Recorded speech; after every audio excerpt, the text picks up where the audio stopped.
The next time you need to remember something, why not memorize it with a technique that's at least 2,500 years old? The method of Loci, or the memory palace, is an ancient mnemonic for remembering lists, speeches, and other important sequential pieces of information. Loci is the plural of locus, or location, which is what this technique relies on. An individual imagines themselves walking through a familiar environment, such as the route to work, and puts information they need to remember in various locations along the route. Then, when information needs to be retrieved, the individual imagines being in that environment again and mentally walks through the same route, noticing the items they placed and remembering the sequence of the information. The method of Loci may be particularly effective as it uses both visual imagery through imaging and motor imagery through walking along the imagined environment. Its effectiveness has been proven in the past, with Bauer in 1973 demonstrating that memorizing random words with the method of Loci allowed participants to remember 72% of words, compared to 28% when no strategy was used. Qureshi and colleagues in 2014 also found support for the technique.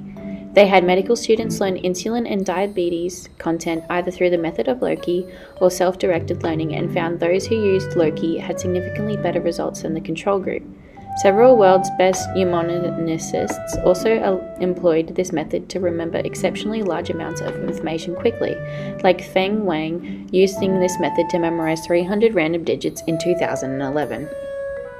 A while back in PSYC4191 during the knowledge acquisition presentation, we learned about the 4 storytelling principles: causality, conflict, complications, and character, which are used by good teachers to help their students remember information.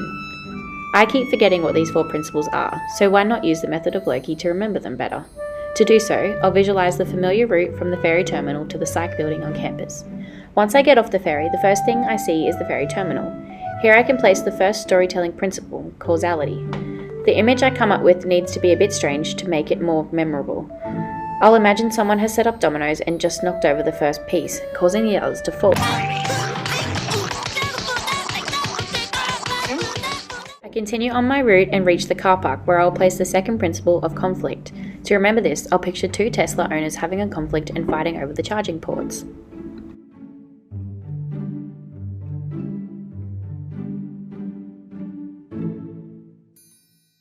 At the car park, I come to the Aquatic Centre, where I need to place the third principle, complications. Here I'll picture a complicated inflatable obstacle course that swimmers are having a go at.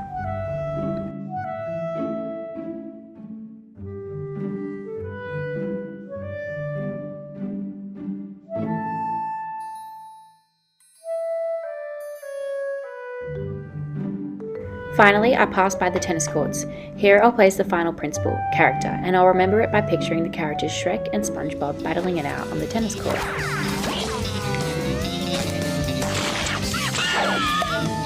He's about to beat the undefeated Sandy Cheeks at her own game!